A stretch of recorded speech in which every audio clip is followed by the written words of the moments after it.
everyone's like, yeah, that's Nina coming, because you can hear me stomping.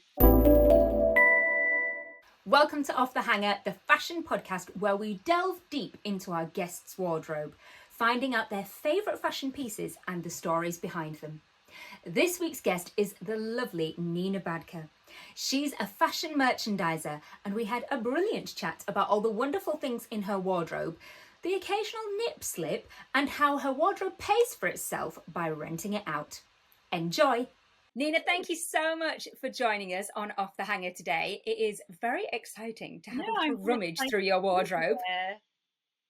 Now, you've worked in fashion for quite a long time. I believe you started off in buying and now you work in merchandising. Yeah.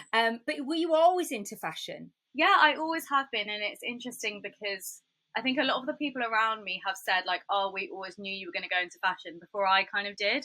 So I actually did psychology at uni, and I actually wanted to go down the clinical psychology route.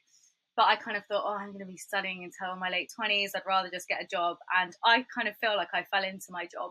But I'm so passionate about fashion. And yeah, everyone else has kind of said to me, oh, yeah, we always kind of knew you go into fashion. So I think everyone saw it in me before I did.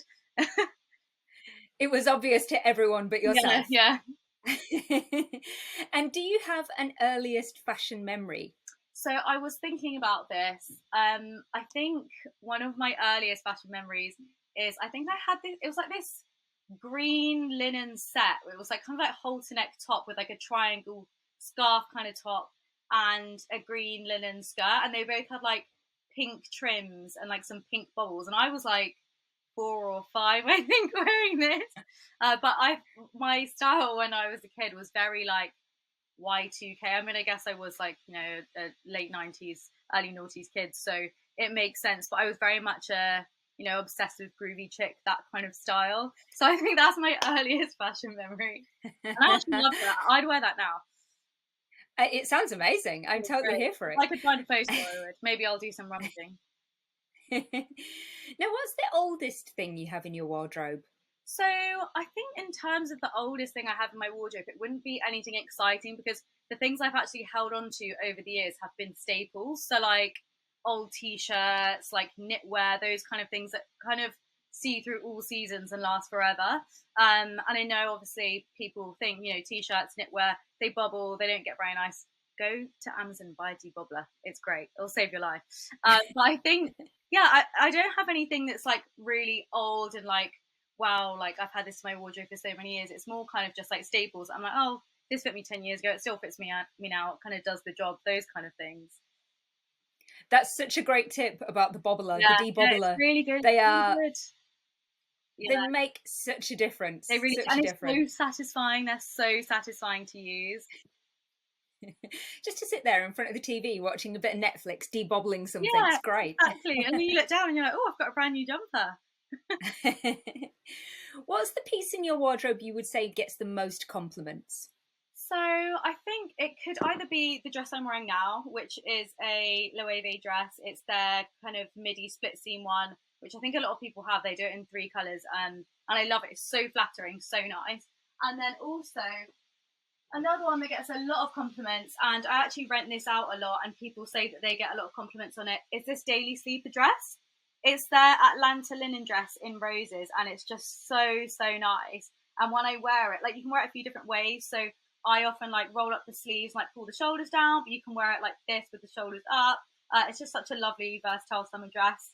And you can dress it up and dress it down, so it's perfect. It's just so pretty, so romantic, very feminine. Really it's nice, a really beautiful dress, but then I can also wear it to the office. Like, it's perfect. Such a versatile piece. Yeah, I love it. Now, I know you rent a lot of your wardrobe out, but are you somebody who likes to have a splurge when it comes to the things in your wardrobe? Definitely. So I wish I wasn't like this, but yeah, definitely. So I think the things, I'm very much into sustainable fashion, in that it's not that I won't buy from, not that I will only buy from sustainable brands, but when I do buy firsthand, I will always buy it with the intention of renting it out if I do buy something firsthand and expensive. So yeah, I definitely do have expensive taste. I do like to splurge. And I always have kind of a notes list on my phone of things that have been kind of on my mental list for a really long time, and then I'll go through and tick them off as I buy them. But I try not to get them all at once. So what's the most expensive piece in your wardrobe? So I think the most expensive piece I own are my Prada loafers, which unfortunately are on a rental at the moment. But they are just so gorgeous. And I actually got them secondhand from Vestiaire, which was really, I got, I think, a few £100 off, which is really good because this was also, I think I got them around October 2021 when everyone was obsessed with the Prada loafers. So I did really well to find them secondhand and get them a little bit cheaper. But they are just such an amazing shoe. I love them. And I love that they're just out earning their keep. Yeah, they are. I think someone brought them to a wedding. They sent them back yesterday, so should be getting them back any day now. Amazing. And speaking of your wish list, what's at the top of your wish list? If money was no object, what would be the piece you would go after? So I think the Loewe jeans, you know, the like boyfriend baggy ones that have got the anagram logo on them. I am obsessed with them. Just anything Loewe, really. Like, just give me anything from there. I also love their chunky knits. So they've got, I think last year they did a pink version, just like a really slouchy, like mohair knitted jumper. And I love that look, like a slouchy kind of relaxed look. And you can dress it up with like heels or dress it down. So yeah, those two things. I couldn't pick just one. What's the newest piece you've got? Ooh, so my newest piece, I will get out for you. I'm very excited about it. Oh, this beautiful Jacquemus bag. I am obsessed. It arrived on Sunday. I've not taken it anywhere. You can see it's still got the tag on, but I just love it. This shape is really trending at the moment. It's such a nice shape. And I just like the metallic look. It just is like slightly different. And I'm going to Ibiza in a couple of weeks, so it'll be perfect for my holiday. And I think it'll get a lot of rentals, so I'm excited. That's it. I think it's really nice that you buy things not only with a view to you using them and loving them, but actually their possible rental income that they can generate. Kind of life that an item can get. And I always have that in mind. And it's always so exciting when I upload something new and like someone asks to rent something for the first time. I'm like, oh yeah, that's getting a bit of traction. It's exciting. So yeah, I'm hoping I'll get a few rentals on him, but absolutely love it. Cannot wait to get the tag off and take him out. Well, I think it's so practical because the metallic goes with everything, but then you've got that gorgeous contrast colour strap, which I think just really gives it that extra detail. Like the wooden kind of like bubbles. It's just so different. Like, I've never really seen anything like it before. So yeah, I saw it and I had to have it. Love it. Now, are you quite sentimental when it comes to your wardrobe? Do you have a most sentimental piece? Definitely. I think my most sentimental piece is this guy here. My first ever designer purchase. Classic Gucci Marmont. So I got this not that long ago. I think it was 2020. I think it was during COVID. And I'd had this bag on my list for years and years and years, and I hadn't got it. And during that time, it was COVID. I wasn't really spending my money on anything, so I was like, I'm going to go buy a Gucci bag. And I bought it, and I love it. It's such a classic, and it's just like so important to me because it was the first kind of designer piece that I ever bought, and then it kind of got me into, you know, wanting everything else. I absolutely love it. It just means so much to me, and I don't think I would ever sell it because it's, you know, so sentimental. And it's funny, I don't know if you know the influencer who works with Sherlock's, Polly Sayer. I was on her Instagram the other day, and she literally had the exact same story with the Gucci Soho bag. She put some pictures up of that bag. I was like, oh, my first ever designer purchase. I'd never sell it, sentimental value. And I was thinking, that's so weird. But I think a lot of people go for a Gucci classic as their first designer purchase because it is just so classic. Just timeless and really versatile. Again, super wearable, goes with everything. I imagine rents out really well because it is such a classic piece. It is. I love it. I don't think I could ever sell her. Just look at her. And I think it's quite an achievement thing when it's something that you wanted for a long time, to have then saved up and got the money for it and actually then get it in your hands is just so satisfying. Best feeling. And I'm sure everyone around me was glad I finally bought it because I was going on about it for a long time.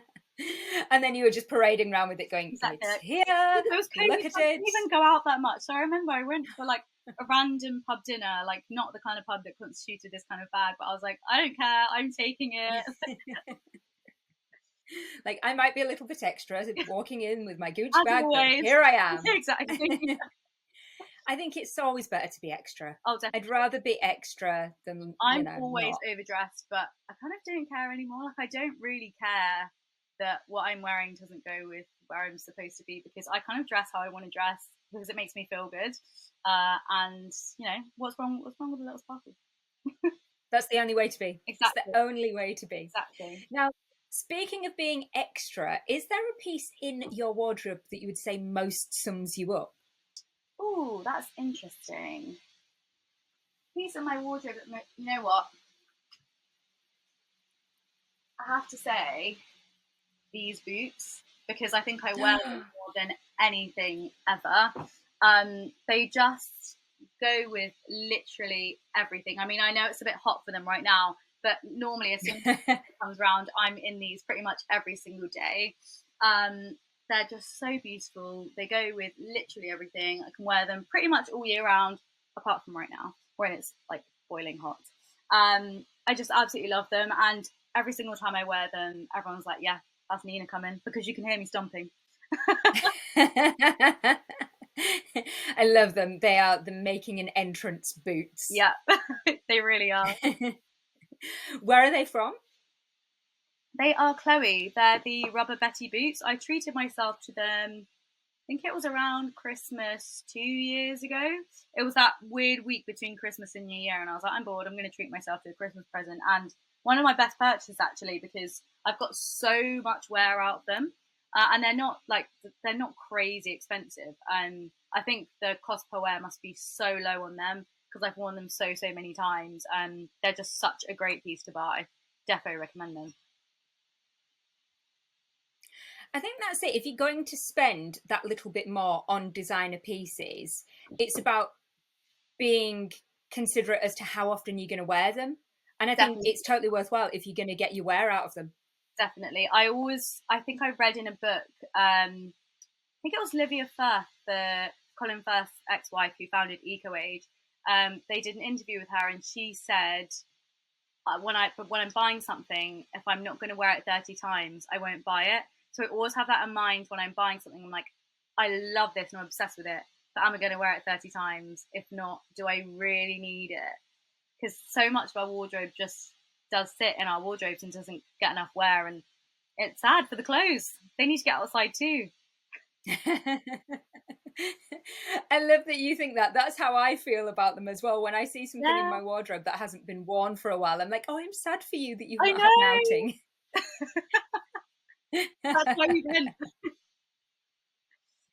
Now, we met very recently. We were doing a shoot for the lovely By Rotation. Yes. And on the day, I had some very large heels on and I fell over because that is who I am at my core.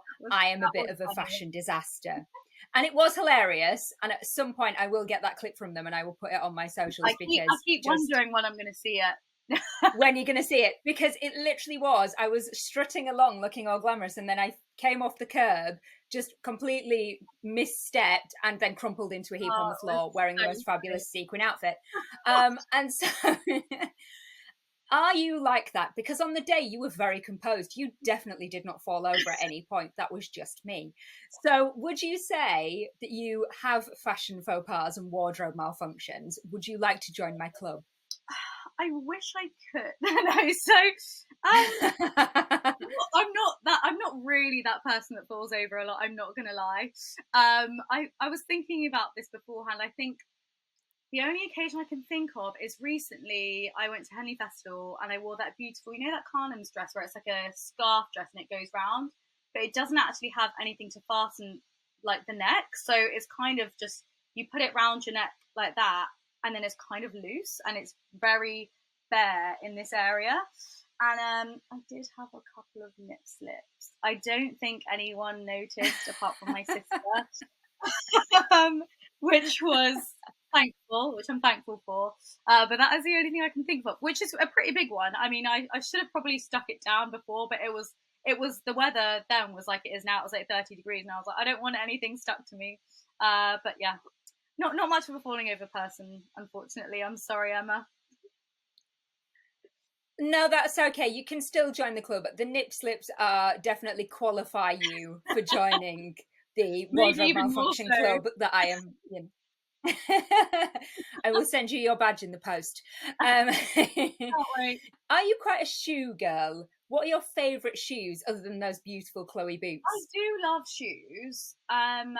Unfortunately, my favourite shoes are the Pradas, and they are out on a rental at the moment. In terms of buying shoes, so I have a lot in my mental wish list, but I actually don't follow through with a lot of the purchases. I think because you don't get as many. I'm always thinking about people renting and lending my wardrobe and, making that return. And you don't get as many rentals, I find, on shoes as you do clothes. So there are a lot of shoes that I want to buy. I'm obsessed with, the Gucci, like, mesh logo, like, kind of kitten heels. I love them. Love the Prada kitten heels as well. I just don't buy a lot of shoes. What I will say is I'm not much of a heels girl. I normally only wear them when I have to. But I do wear a heel every single day because I wear heeled boots every single day because I'm so short that I couldn't wear any of my clothes without boots.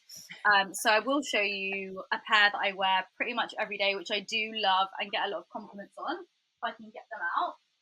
They are these really, really nice cowboys. So these are from Mint Velvet where I work. I'm just obsessed. Like, I love that they're silver. Like, they're just so cool. And they're so easy to wear every day as well. I do have another pair of silver cowboys from Annie's Ibiza, but they're like the lighter silver croc full length cowboys, which I love, but obviously you can't get much wear out of them. I'll wear them in Ibiza. They're not really an everyday shoe, so I have to say the silver MV ones are just probably one of my favourites because I wear them every day. They go with literally everything in my wardrobe. Get loads of compliments on them, and yeah, they feel good to wear. They're stunning. I love a silver boot. I've got a little pair I've got an ankle pair from Zara, and then I've got an absolutely bonkers thigh length pair of metallic silver boots that are just mad, but I love them. We need to wear our silver high leg cowboys together. Crazy boot day. Yeah, exactly. So do you have a piece of fashion advice that you would give to your younger self? Probably really cliche, but do what works for you. I think in the past a lot I have kind of seen what other people wear on social media and I'm like, wow, that's so cool. They look absolutely amazing. And then I will go and buy it or something similar and I just look nothing like that because they're tall and, really skinny. I'm sure like it's not going to look the same. And I think a lot of the time you just need to stick to kind of not just your own shape, but your actual own style. So I think I've kind of found my own style the older I've got. But then what I will say is I do have a few different styles. So sometimes I'll wear something crazy. I'll wear my silver cowboys and, a swirly top and trousers from House of Sunny. But then most days I'll be wearing a knitted tabard and pleated trousers to go to work. But I just think kind of wear what makes you feel good, like genuinely feel good, because it just changes your whole mood. I mean, if I have to go somewhere where I'm not looking forward to going or just not feeling it, I'm like, I'm going to wear a great outfit and then I'll feel amazing. And I don't think that's ever not worked. That is incredible advice. I think it is, for me, that's the thing that will always move me off the couch. The idea of going into the outside world and having to socialise, quite often I'm like, oh, I don't know if I'm into this. But the idea of going and putting on something fabulous and then leaving the house, I'm like, oh yeah, I'm here for this. I like this. Yeah, definitely. I'm exactly the same. Oh, well, it has been so fabulous talking to you. Thank you so much for being part of Off the Hanger. You too. No worries. It's been so fun. Well, I hope you enjoyed that episode. If you did, please remember to like and subscribe or give this a follow and a rating.